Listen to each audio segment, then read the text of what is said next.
Welcome to A Moment of Zen.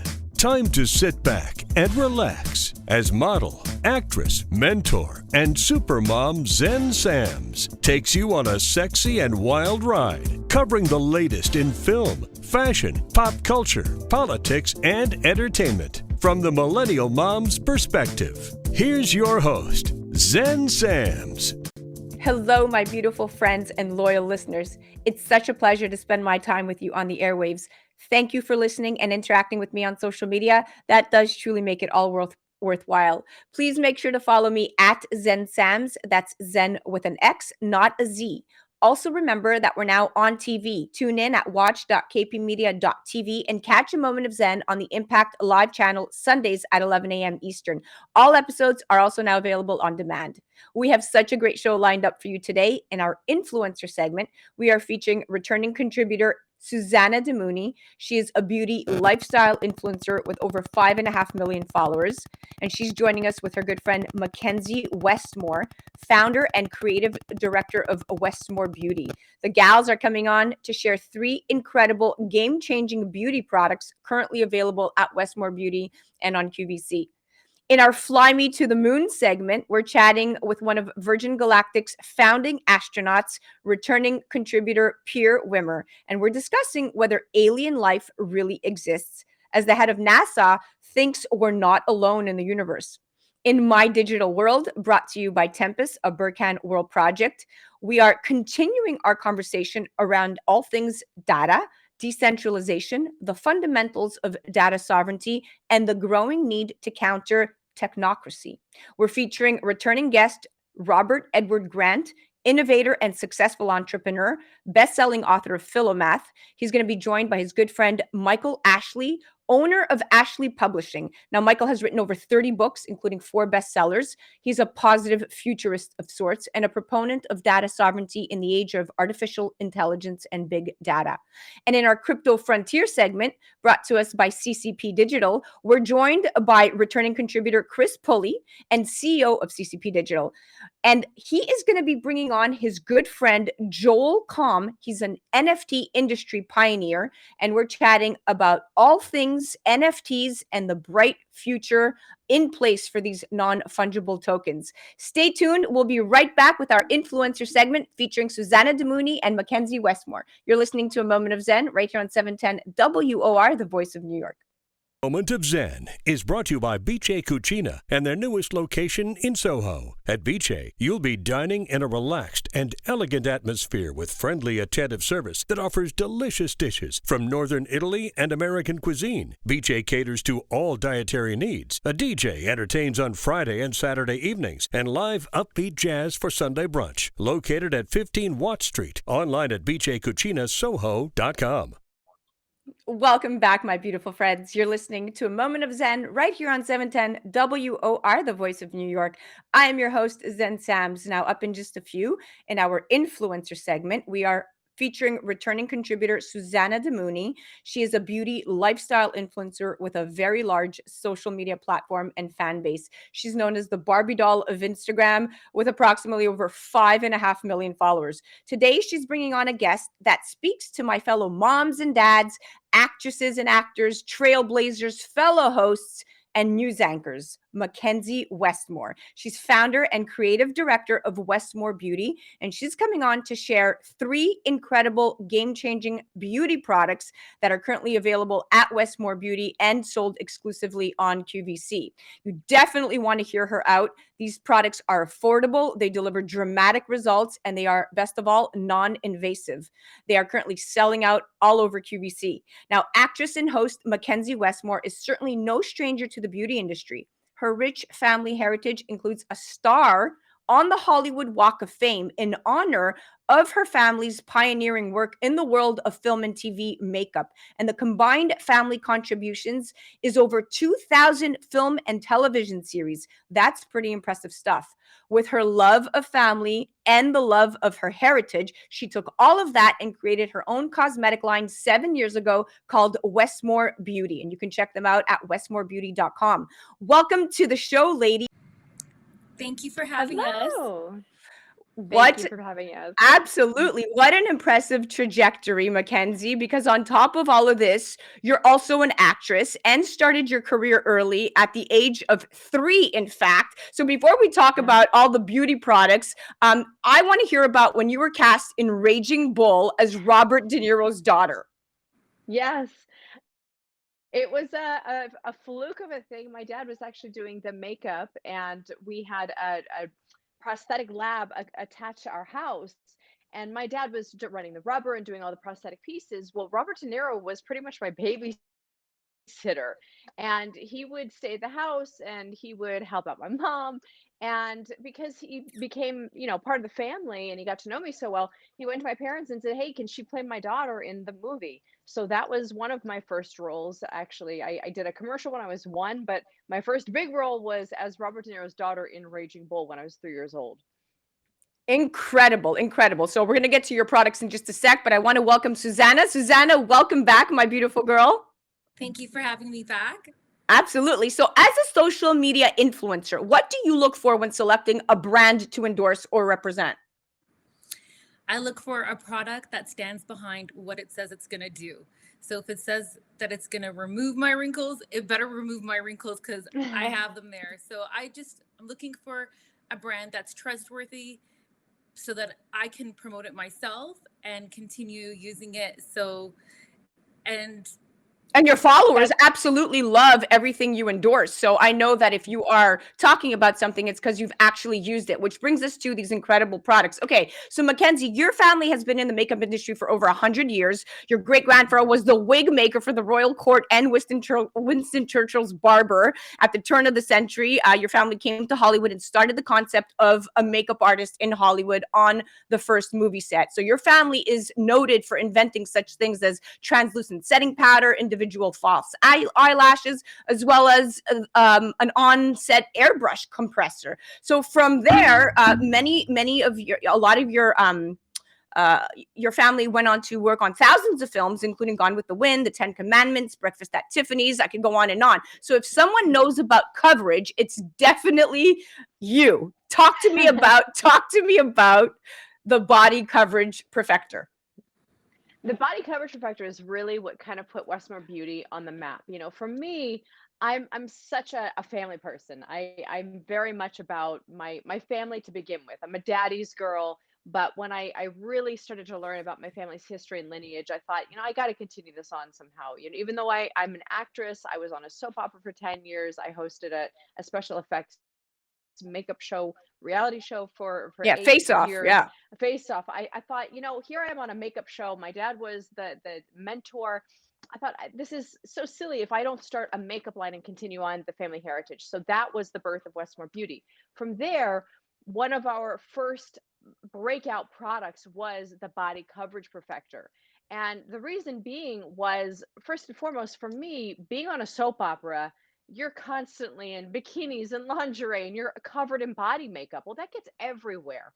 Or you have a self tanner on, but self tanners, they don't cover up bruises or freckles or Right. So spots, right? I can't wait to hear Susana's take on this. So this illuminator and camouflage in one features exclusive tri-effects technology for basically, like you said, flawless coverage that conceals skin imperfections on your arms, legs, and décolleté in minutes and lasts for like 4 to 5 days, and it's waterproof. Susana, Yeah. did you try this product? What do you think? I did try this product. This product is amazing. And what I loved most about this product is that I have cellulite and I do a lot of photo shoots in a bikini and it covered up all my cellulite. I also have some stretch marks and I don't know why, but I bump into stuff and I bruise myself and I cover it up. And what I liked about it is it doesn't stick to your clothes. It doesn't stick to anything. And it's completely sweat proof and waterproof. This is amazing. I need this product. And it lasts up to 3 to 4 days. I need this product. I just came back from Miami Beach and I was literally putting self tanner, like clumps of it on my thighs because I'm like, oh my God, I'm so pale. And of course I have cellulite too. So I was freaking out. But now that I heard about this, I'm definitely ordering it. And it's illuminator too. So it makes you glow. Yeah. Okay. Yeah. So let's move on because I want to get the other 2 products in. We have about 4 minutes left. So Susana, did you know McKenzie was the host of Face Off. She just said it, but did you know that she was? And how fitting that you brought her on tonight to talk to me about the 60-second eye gel that you tried. Now, this is an age-defying eye framing gel, right? Talk to me about this, McKenzie, really quickly, just a quick description, and then Susana, tell me what you felt when you tried it. So this product really is a game changer in the world of products like this, because there are many on the market like this. Really, in 60 seconds, if you want to get rid of under eye bags, wrinkles, dark circles, crow's feet, the 11s, anything that you might have an issue with, it's gone in 60 seconds. It won't flake, it won't crack, it won't turn white. It's comfortable to wear, and it just stays put thanks to our exclusive flex tensor technology. Now, a little tip in Hollywood, what they used to do is they used to take tape, they'd use fish wire, wrap it around, and they'd give a facelift to the face. This mimics that with just a little gel that helps pull and keep the face in place for 24 hours. So I like to call this Botox in a bottle, basically. Incredible. Susana, what are your thoughts about this Botox in a bottle? For me, it's the eyes and the number 11s. I love the Botox in the bottle because I have serious number 11s. And when I put this 60-second eye effects firming gel and I put it here, and it just like removes my number 11s in 60 seconds. So that's amazing. And also, your eyes are the window to your face. So you put it on, your eyes look brighter, lifted, firmer, and this is a miracle. A miracle, yeah. So look bright. Yes, most women want to reduce the appearance of puffiness, fine lines, wrinkles, crow's feet, and under eye circles. So the fact that this lasts 24 hours, won't flake, crack, or turn white, amazing. So let's move on to eyelashes. McKenzie, bold and beautiful mascara. I mean, of course, you have to come up with something fantastic being a soap opera actress. Talk to me about this special effects mascara that gives our lashes extreme volume. I wear eyelash extensions, but when I'm in between, I need something like this. Talk to me about it real quick. We have about a minute. You know what? My family knew this concept over 100 years ago when they invented individual false eyelashes. So I wanted to bring that to the everyday consumer today. I wanted to invent a mascara that gave that illusion of individual false eyelashes in an easy to wear mascara. And this is not made of fibers. This is ultra lightweight, fine waxes brought to a specific melting point that gives the illusion of false eyelashes, but it's easy, it's comfortable, it has 12-hour long wear, it won't flake, it won't clump, and it will not give you the dreaded raccoon eye. Beautiful. Susana, tell me about this. I know your lashes are always looking fabulous, and this increases lash volume by 183%. Well, that was a game changer for me because I hate wearing false lashes. And when I used this, it was exactly like she said, it doesn't clump, it's clump proof, it doesn't flake, and I'm always red carpet ready. So you just put it on and you look great. You have that false eyelash effect without wearing false eyelashes. Who does not want that? Who doesn't want that? We all want it. Well, listen, thank you for coming on and chatting. It was great having you on. These products are amazing. Susana, thank you for bringing on such an amazing guest. And McKenzie, it's always a pleasure to have you. Why don't you come back? Thank you. I would love that. Thank you. You're welcome. Well, that was Susana Damouni. You can find her on the gram under susana.dxoxo. And that was McKenzie Westmore, founder and creative director of Westmore Beauty. You can check them out at westmorebeauty.com or check her out on the gram at mwestmore. You're listening to A Moment of Zen right here on 710 WOR, the voice of New York. We'll be right back after this. A Moment of Zen is brought to you by Aikido Pharma, an early-stage pharmaceutical company developing innovative drugs for improving anti-cancer and antiviral therapies. Traded on the NASDAQ under ticker AIKI. They have first-in-class partnerships with leading medical universities like the University of Maryland and the University of Texas. To learn more, go to www.aikidopharma.com. Welcome back, my beautiful friends. You're listening to A Moment of Zen right here on 710 WOR, the voice of New York. I am your host, Zen Sams. Now, coming up in our Crypto Frontier segment, brought to you by CCP Digital, we are joined by Chris Pulley, returning contributor and CEO of CCP Digital, and NFT industry pioneer Joel Comm, chatting about the bright future of NFTs. Now, as they get settled into the broadcast room, let's review some basics. Now, when normal life is disrupted and during times of crisis, innovation is often triggered. In 2008, big banks knowingly gambled with their clients' money in high-risk ventures, plunging the U.S. into a financial crisis. It was in the aftermath of this disruption that blockchain was developed, becoming a massive enabler of change to a broken system. Blockchain is the engine in which all cryptocurrencies and NFTs are built on. 2 years ago, before the world was swept up in the pandemic, not a lot of people had heard about non-fungible tokens. Traded through blockchain technology, just like cryptocurrencies, these digital assets slowly saw an influx of interest and activity from gamers, influencers, and artists who learned to maximize the technology to their advantage. And with guaranteed ownership and authenticity, creators can now put out something they truly own and get recurring revenue every time they're sold, giving them more control over their digital assets. And to continue the conversation, I'm going to welcome Chris Pulley from CCP Digital and Bad Media Group. Now, CCP Digital is a veteran boutique digital media agency and analytics agency empowering innovators to excel. They truly create influence, they build brand equity, and they drive relationships through their very innovative strategies. I know firsthand. They also create educational content, kind of like this segment, serving as entry points to this emerging technology market. Now, Joel Comm is a technologist and futurist of sorts, a New York Times bestselling author, blockchain enthusiast, live video expert, and avid gamer. He is a sought-after public speaker co-hosting the Bad Crypto Podcast. The Bad Crypto Podcast is a top cryptocurrency show making the future of digital chat easy to understand. And today we are chatting the future of NFTs. Welcome to the show, superstars. Thanks for having us. All right. You're welcome. So, Chris, you always amaze me. Thanks for bringing on such an impressive guest. Tell me, in this case, how CCP Digital works with Joel and the Bad Crypto Podcast, just to set the stage. Very good. Well, we've been developing ways to utilize what Joel and Travis and their teams have done on the front end of communicating this blockchain and NFT world, and just brought some operational support, some business development support. And I feel fortunate. I've been sitting behind the desk and supporting Joel and Travis and the team now for going on 5 years. And so drinking from that fire hose has been quite the education. And I find myself very thankful and appreciative. Awesome. Joel, congratulations on such an impressive resume and welcome to our show. Thank you. I hear you read it back. I'm like, did I do all that? I feel lucky just to get out of bed in the morning. So it's a good day. It's a great day. Now let's talk decentralization and tie this all in together. So decentralization as a concept is very much in line with what NFTs are trying to do, which is to bring the possibility of owning art, which is a privilege that's been reserved for the wealthy for years, to the masses. Even the valuation of art, which has always been a task for a relatively small group of connoisseurs, has now become this democratic process. How do you feel that NFTs are going to revolutionize the art world? Well, it gives artists new voice, right? It eliminates the need for intermediaries, for having the galleries, right?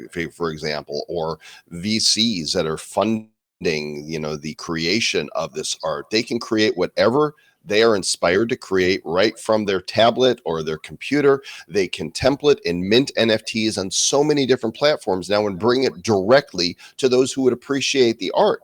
And then not only does the consumer who purchases that piece own that piece of art, but the artist can tie all kinds of different experiences to that NFT. When we think about NFTs as a key that can unlock any number of experiences, digital, physical, in person, whatever we can imagine, the value for owning that piece of art can go far beyond just having that singular piece of art. And that's amazing because now the artist can create more art on top of what has already been consumed. Interesting, and when you go back to let's talk about the importance of NFTs in this particular case in the art world. We all know that it's very easy to fake certificates of authenticity or replicate art. So some paintings that are exact in size and composition sell for drastically different prices depending on if they have provenance, right? A tracked history, a certificate of authentication. For example, a Picasso painting that had its provenance and authentication sold for $2.2 million, whereas a different Picasso painting that is in the same size, composition, and close to the same sale date, but without provenance, sold for only, per se, $158,000. So NFTs, do provide this ironclad, indestructible proof of ownership. So I love it that it's really taking the industry by storm and people are responding well. Chris, let's go back to you on this. So you and Joel have a common friend, the infamous Travis Wright. Now, Travis Wright is a marketing and communications expert who was key in the evolution of CCP Digital. Now, the two of you met back in 2017, and you ideated the Bad Crypto podcast. And before long, Travis was your co-host. Now, how has your business relationship evolved since, and what projects are you currently involved with? I'm sorry, I thought that was for Chris. That one's for me. So we're eyeballs deep in so many projects right now. You know, it started with Bad Crypto, and we've been at that now for 4.5 years. I can't believe we're in our 5th year. We've had millions, over 10 million downloads of the show, and we started tracking NFTs in December 2017. So we've been following this space. We launched another podcast in summer of 2020 called The Nifty Show, which is the first podcast that was specifically about NFTs and digital collectibles. And we've also created our own original NFTs, our own IP, Blockchain Heroes, the Nifty Box, Draco Dice. There's just a whole number of them. We've minted, I think we're approaching 2 million NFTs that have been purchased from our collections. And on top of that, we're advisors for a number of companies, many of which are leading in the blockchain gaming, the play to earn, in the NFT space. So, you know, our days are continually juggling how do we best serve our customers and then the clients that we're working with to help them serve their customers. I'm having more fun now than I've ever had before in my career, and I've been doing digital marketing for 26 years. I love it. I love it. And you're right. Yes, I had directed the question to Chris, but it was more appropriate for you. But I'll go back to Chris now because I'm trying to get him to give me some insight here. So Chris, you know, we're still in the early days of NFTs. It's a tremendously complex piece of technology that the vast majority of people just have difficulty comprehending. But the user experience needs to be simple and seamless. And most people don't know how the algorithms in Google Maps work. They just follow the directions. Similarly, blockchain apps don't need to educate users about NFTs. They just need to make it easy to use them. Which apps do you recommend? Oh, yeah, it's probably a Joel question. Or that's back to Joel. Let's go to Joel. I actually want to speak back to Travis and I, and actually Adrian Goss founded CCP Digital a decade ago now, and it's been that road trip and following his marketing technology focus has kept us in the forefront. And when he and Joel started Bad Crypto with two of the most unique influencers in these spaces, it just created some magic around the space. So when it comes to the NFTs, I have some go-tos, but I think I'd like to even hear Joel's answer myself. All right, Joel, let's do it. So please restate the question, because when you address Chris, my mind went, okay. We were talking about how the most people don't know how the algorithms, even in Google Maps, work. They just really want to follow directions. So my question was, similarly, the blockchain apps, they don't have to educate users about NFTs. They just need to make it easy for them to use. Which apps do you recommend? So most of the apps are web or desktop based as far as minting NFTs. And so we're big fans of the Wax blockchain because unlike Ethereum, which seems to get all of the media attention, you don't have any gas fees for your transactions. So where minting an NFT on Ethereum might cost whatever the Ethereum fee is, plus gas that could be anywhere from $40 to $500, I can mint an NFT on Wax for virtually nothing, which is how we've been able to mint close to 2 million NFTs. And the marketplace and the site we use for that is called atomichub.io. It's the biggest marketplace on Wax. They do millions of dollars regularly each month, and it's been increasing steadily here as Wax continues to get attention. If you're going to mint on Ethereum, the largest platform right now is OpenSea.io. However, there's a lot of competition out there. Reusable, Mintable, Foundation, and most recently Niftify.io are all on the radar. And of course, wherever there's money and there's opportunity, there are tons of new solutions that are rising up to compete with them. Yes, without a doubt, and that brings me to the security behind NFTs, these smart contracts. I mean, these smart contracts are packets of code that are connected to a digital asset that confirms the asset is individually unique, traceable, and verifiable. And these contracts can be applied to anything digital and are basically unhackable and uncopyable, right? All NFTs, non-fungible tokens, have smart contracts attached to them. And as NFTs are simply, the wave of the future here, we typically like to think of these NFTs simply goods that you can obtain in exchange for crypto, like typically Ethereum. But in other words, the new money is crypto, and NFTs are the digital goods you buy with your crypto money. Do you see any drawbacks, and is this foolproof? First of all, the blockchain has not been hacked.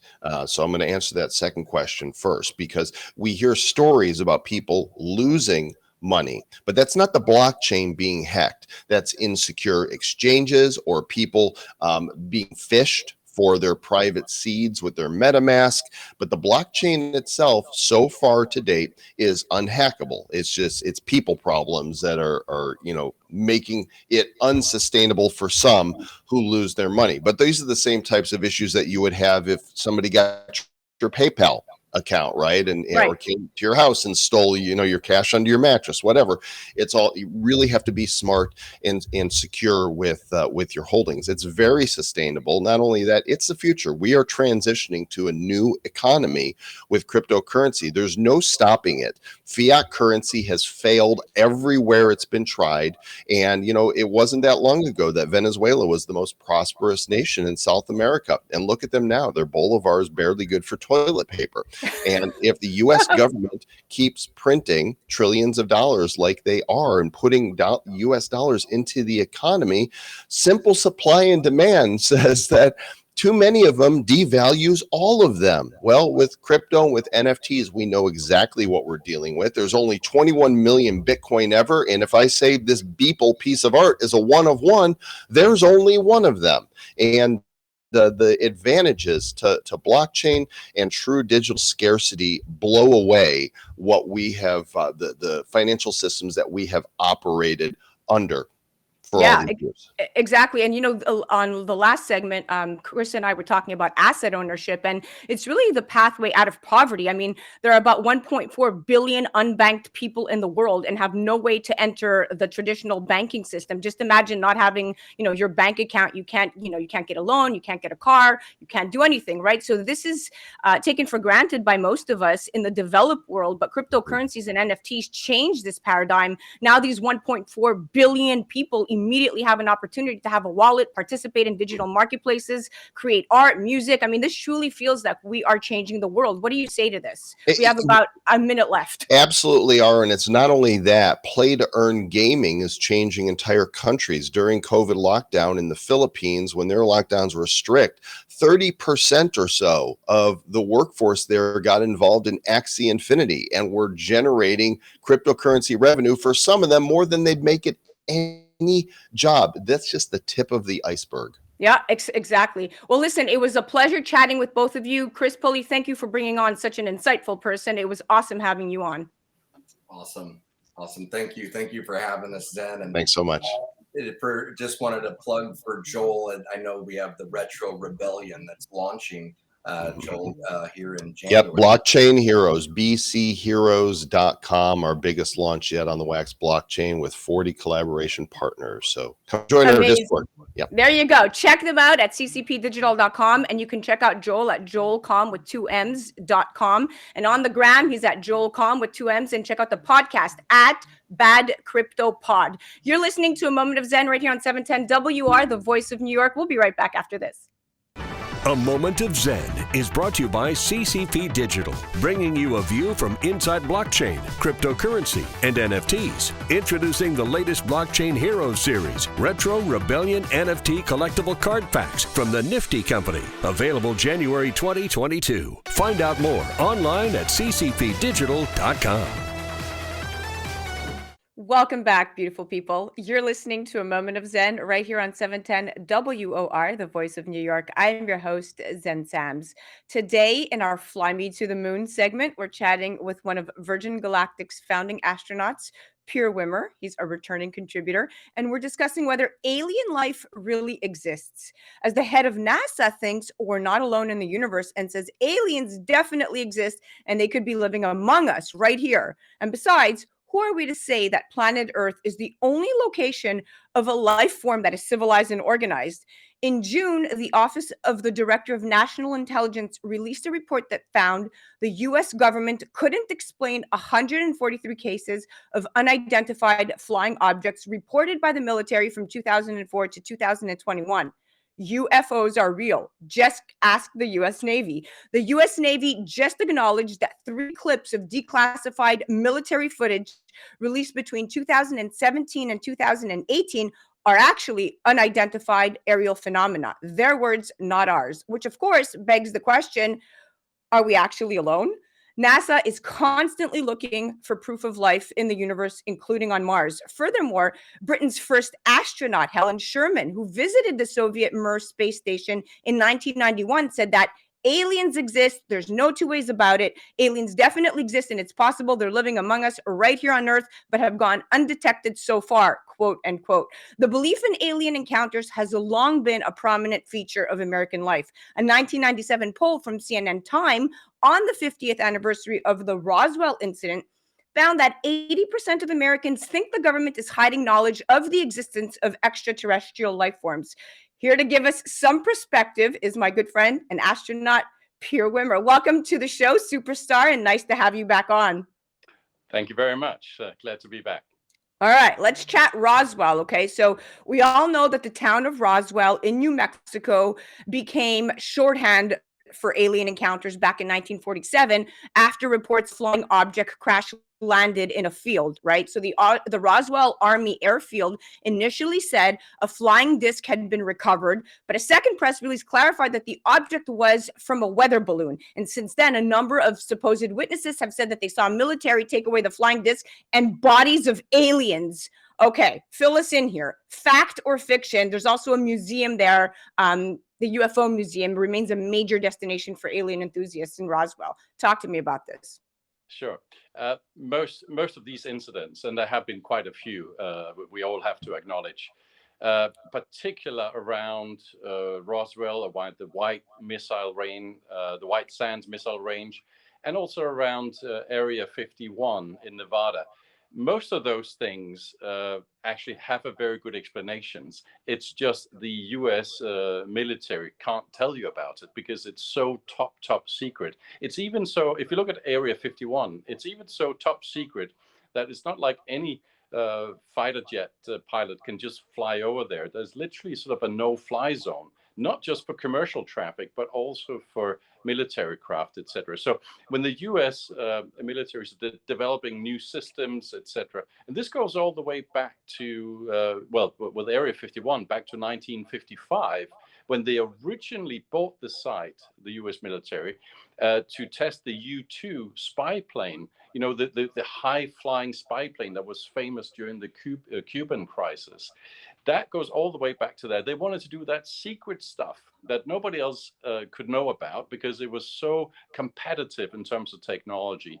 And that's why they can't really talk about it, let alone try to confirm or deny it. But a lot of these incidents actually have a pretty good explanations, but only very few people know. Very few people know that's true. And the Area 51 in reference that you're talking to, what a fun fact, has long been, of course, the focus of public interest, but Area 51 has been a prominent pop culture reference and made a notable appearance in the alien invasion movie Independence Day. So I'm glad you brought that one up.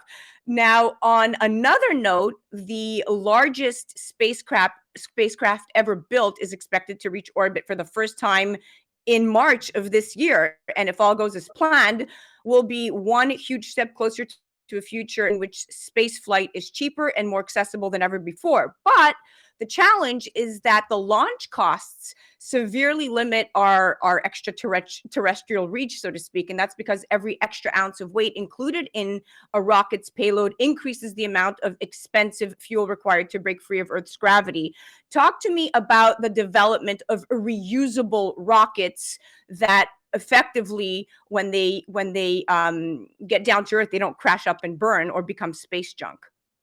Well, reusability in terms of rockets is really key to keep the costs low, really, really low. And this was originally envisioned by NASA when the space shuttle was put in place, because you could reuse it again and again, and it did help to a degree to bring down cost. However, if you look at the U.S. space shuttle, the average cost is at least $500 million all in. So it's not small change even out of a NASA budget when the shuttle was going up and down. It's now been decommissioned. But one person who really picked up on this was Elon Musk and SpaceX.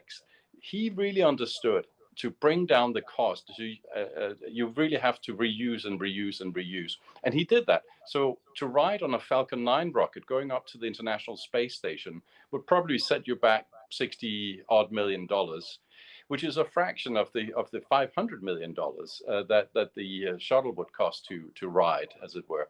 And when it comes to Starship, that's the same principle applied, except on a mega scale. I mean, Starship is a BFR, a big F rocket, as they would say. It's bigger than Saturn V, which is one of the biggest rockets ever built. Saturn V was the one that took Apollo 11 to the moon. Apollo to the moon, yes. Wow. Yeah. So this Elon Musk SpaceX Starship is expected to, in fact, be the world's largest, most powerful launch system, because, like you said, the current record holder was Saturn V, which is crazy to me that this is how far we've come in such a short time, really, when you're talking about space tourism. Starship has the double amount of thrust as a Saturn V, so it's almost like two Saturn V's rockets stick together. I mean, it's enormous. The ambitions for this is crazy if you think about it, but that's what it takes, and that's the innovation that's going on at SpaceX at the moment. What Elon is going to do with this, he's going to create the Starlink satellite system. He will hopefully in the mid 2020s take astronauts to the moon. And obviously, he hopes that eventually he'll bring people all the way to Mars. Now, there's a big difference going to the moon and going to Mars. Moon, you can hop up in a couple of days. Mars, you're looking at least a good 7 months one-way trip. So it's a very big thing. But he has very big ambitions. He does, and well, that was very insightful information. I had no idea that there was such a time difference between, the moon and Mars, so to speak. Now, when we talk about these reusable rocket ships, obviously this is going to pave the way of the future, because the cost of the rockets themselves that are not reusable, that are designed for just one launch, after delivering their payloads, they either crash back down to Earth and burn up in atmosphere or become that spaceship we talked about. So this SpaceX Starship is really expected to be revolutionary. And what we could see from there, from what I'm hearing you say, is this is going to begin to enable all kinds of missions that aren't currently possible, totally changing the way that we can do solar system exploration. And that's essentially where we're headed. Now, I just wanted to touch on one more thing. When future generations write about the history of space travel, definitely 2021 is going to get its own chapter. I mean, it's the year of the billionaires, essentially. The trio of space billionaires that went into space, Branson, Bezos, and Elon Musk, have their eyes set squarely on the future here. But where do you think that space tourism when do you think space tourism will become mainstream enough where we could see the cost per ticket lowering to incentivize the world to just jump on board? We have about a minute left. Okay, I think this year, 2022, there's going to be a lot of exciting launches going on. Artemis 1 for one is going to be a major national mission. There'll be more, no doubt, Blue Origin missions going on. But I think going into 2023, you're really going to start to see space tourism take off, and there'll be a lot more people, including myself. I hope to fly that year. And then after that, I think you've got to fast forward at least a good 4 or 5 years out before the cost of the ticket price comes down. For now, they've only been going up, not down, sadly. Yeah. But over time, I think it will be possible for most people with equity value in their own homes, so to speak, to extract money enough to fly to space. So it will probably come down to $50,000 or so. That's brilliant, because right now it's $250,000 US upwards. So 50,000 makes it much more believable. Well, thank you so much, my friend, for coming on board on Fly Me to the Moon. It's always very exciting having you on. You're full of insight. Thank you very much. See you in space. See you in space. You better take me with you. That was Per Wimmer from Wimmer Space. You're listening to a Moment of Zen right here on 710 WOR, the voice of New York. We'll be right back after this. That was Fly Me to the Moon. A Moment of Zen is brought to you by Tempus, the next generation of the engagement economy, allowing people to make money on their data and earn cryptocurrency for the time they spend on things they already currently love to do. With Tempus, brands will have the ability to pay you directly for interacting with apps, watching videos, playing games, and more. Tempus, the time is now. Engage and earn. Welcome back, my beautiful friends. You're listening to a Moment of Zen right here on 710 WOR, the voice of New York. I am your host, Zen Sams. Welcome back to My Digital World, brought to us by Tempus, which is a Burkan World project. Today, we're continuing our conversation around all things data, decentralization, and the fundamentals of data sovereignty. We're featuring returning guest Robert Edward Grant. He's an innovator and successful entrepreneur, best-selling author of Philomath, founder of several corporate enterprises. He specializes in number theory, mathematical physics, and blockchain cryptocurrencies, amongst other things. He is a strong advocate of data sovereignty for the original producers. Today, he is joined by good friend Michael Ashley, owner of Ashley Publishing. Michael has written over 30 books, including 4 bestsellers. He's a positive futurist of sorts and a proponent of data sovereignty in the age of artificial intelligence and big data, often speaking about the need for decentralization to counter the growing threat of technocracy. Now, as they get settled into the broadcast room, let's chat evolution for a minute. Marshall McLuhan observed in the 1960s that humans are tool makers whose tools eventually reshape them. 50 years hence, I suggest that the aphorism should include rewire humans, as the present age of the internet serves as the global nervous system for humankind. In this present period of the information age, I feel that media somewhat manipulates public opinion about and consent for new digital tools and techniques threatening human agency and sovereignty. The centralized financial system as we know it could in fact disappear, not in a tragic fight to its death. Rather, the traditional banking system may be silently pushed to the margins after having become the what I call IIO, inadequate, irrelevant, and outdated. In other words, incapable of adapting to a drastically changing world. So, could cryptocurrencies one day bring down the banking system? Will decentralization pave independence and place back power to the people? Will our data remain safer in the digital age? Those are the golden questions, my dear friends. And here to chat some more and give us insight are Robert and Michael. Welcome to the show, gentlemen. Thank you so much. It's great to be here again. Nice to have you. Nice to have you back. Great segment last week. Robert, I'm going to start with you. Now, mirror worlds or the metaverse are not just mere mathematical representations of real ones. They also give new meaning to the adage that knowledge is power. Now, David Gellertner of Yale University long ago forecasted as mirror worlds a new dimension of human life based on and fueled by data. Year by year, ever more parts of the physical realm are coming to be represented and simulated in the virtual world. And the emergence of these mirror worlds will bring about a distinct economy. This development will definitely require new markets, institutions, infrastructures, businesses, and even geopolitical arrangements. Please talk to us about how this deluge of data could give rise to a new economy. Well, first of all, data is now the most valuable asset in the world, and it surpassed, all the natural resources of the planet quite some time ago. And that includes things like oil and clean water. And so that kind of leads one to ask the question, how could this be? How could data be so valuable? And as I've analyzed it, what I've found is that it's not really the data itself that's so valuable, because data itself is infinite, right? It's all infinite. So if it's infinite, then how could it be scarce? What is scarce in this whole new way of looking at things is the control of data. So who controls the data is going to have the value. And I believe that control really should be ceded back to the original producers of that data. And that's why Michael and I have been working on a book together, which is basically called Data Plantation.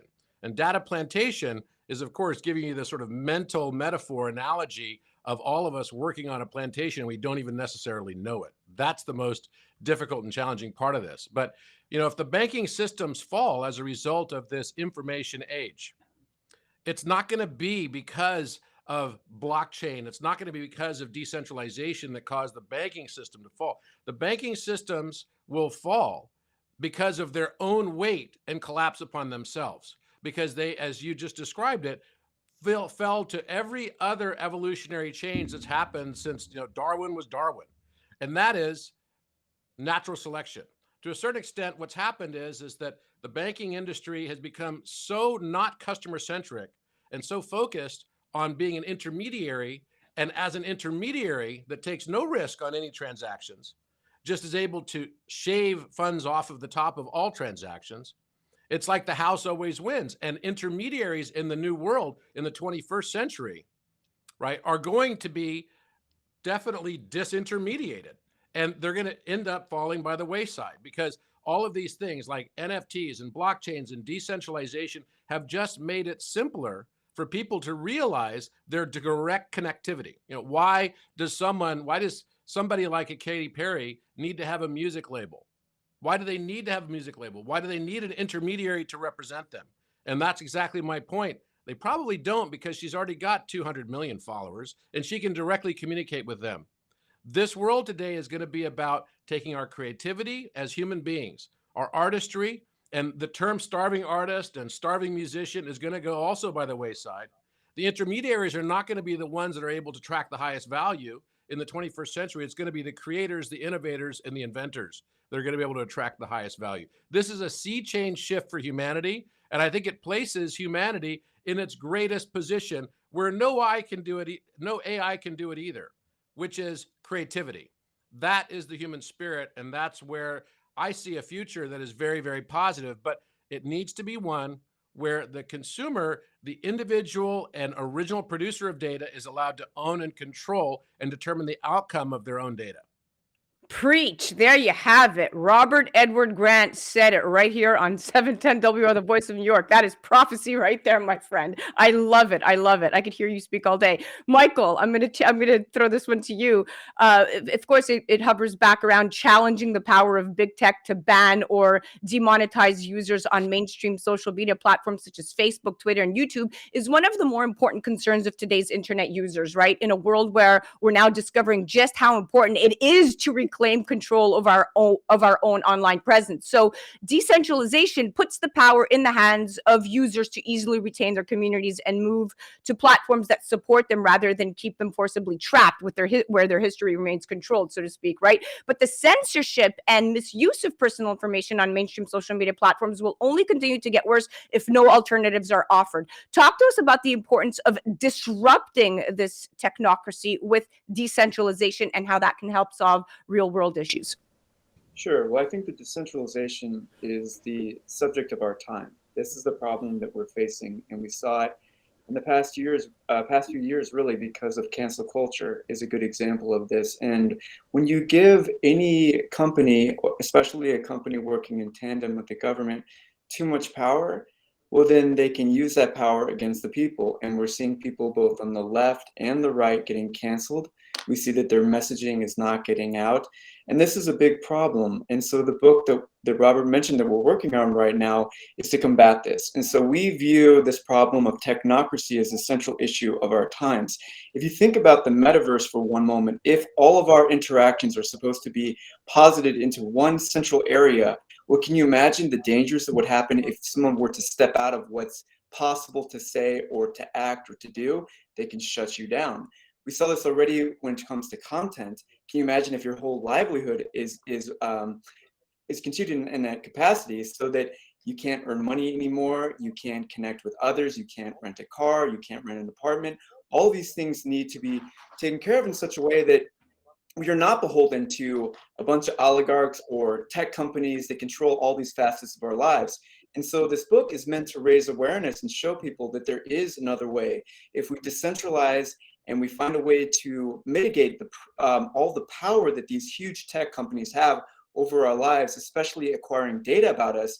And as Robert mentioned earlier, this data can be used to predict our actions, to predict what we will do. If we're able to subvert that control structure, that is a way out of it. And I do believe that we live in a moment in which we can create a perfect hell or a perfect heaven on this earth. And we view this book as a central way to go towards the latter, to empower people and to wake up more people to their own Definitely can't wait to sovereignty read and their this own book. power. Right up my alley, and it's being written by two people I'm learning that are full of a plethora of knowledge here. So can't wait to read that. Robert, we'll go back to data for a bit. It's essential for the creation of new business models, especially for data-driven innovations and services.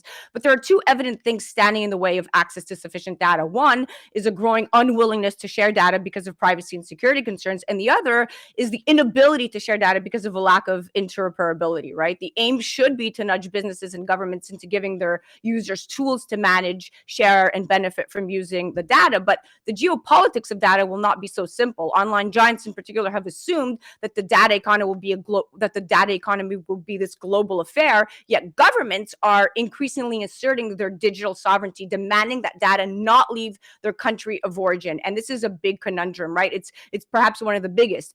And that is, do you think that is because there is a risk that the wealth it creates will be even more unequally distributed than it is per se in the terrestrial twin? What do you say to this? Well, it's interesting because one of my companies, Crown Sterling, is just kind of gone through this recently.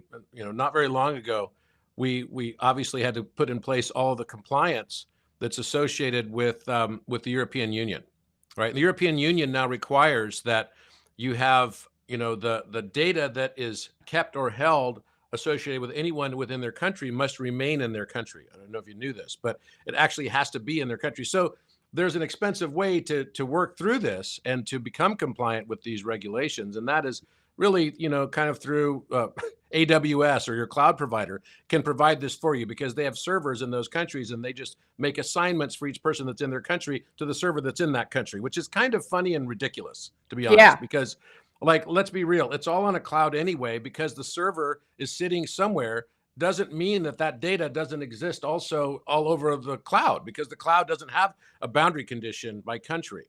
Right. So I think that these arbitrary rules are just mechanisms of control. And mechanisms of control always end up kind of the same way. It's funny. I just read and reread one of my favorite books, The Republic by Plato. And what Plato talks about is how governments inevitably, right, go through this cyclical nature of, cycling through from, and by the way, we are not in what we call a democracy. We are a republic, right? This is a republic. We are a representative republic. And so we don't elect based on issues. We elect people who represent us, who then basically vote on those issues. So what the Republic in the book that Plato is basically putting forward is saying is that tyranny always comes out of this mechanism of mob rule democracy, which ends up becoming one about control. And often it is disguised in the context of socialism. Even Nazism was called social democracy, right? It's always disguised as democracy. Even North Korea consider themselves socially democratic. But Yeah. North Korea looks a lot like a fascist regime to me. You know how you can tell a fascist regime? Is there a picture of the father figure all over the place? Good point. Good right? point. It's really that simple. It's Yeah. like, how can you tell the difference between a cult and not a cult? Well, how do they treat the people that leave? Yeah, exactly. And it's the exact same thing here. So I see these mechanisms of control that will be the last bastions of that kind of control before they collapse upon their own weight. Wow. Well, listen, guys, we're out of time. I'm going to cut to a commercial break, and I will come back for some behind the scenes conversations. So stick around. Let me just cut to this commercial break. Guys, you're listening to Robert Edward Grant. Please check him out at robertedwardgrant.com and Michael Ashley publishing.com. Check both out, Michael and Robert. Awesome guys, full of knowledge. You're listening to A Moment of Zen right here on 710 WR, the voice of New York. We'll be right back after this. A Moment of Zen is brought to you by Tempus, the next generation of the engagement economy, allowing people to make money on their data and earn cryptocurrency for the time they spend on things they already currently love to do. With Tempus, brands will have the ability to pay you directly for interacting with apps, watching videos, playing games, and more. Tempus, the time is now. Engage and earn. Remember to join me right here on 710 WR, the voice of New York, every Saturday night from 9 to 10 p.m. or go to 710wr.iheart.com/a moment of Zen. We are at the end of our date, my dear friends. Remember, you can watch me on KP Media TV. Download the app on Roku, Amazon Fire, Apple TV, or Android, and tune in at watch.kpmedia.tv and catch A Moment of Zen live on the Impact channel tomorrow morning at 11 a.m. Eastern. All episodes are now available on demand. Thank you for listening to A Moment of Zen. It's been an absolute pleasure being your host. Remember to tune back in next Saturday night at 9 p.m. We have an amazing lineup of guests yet again.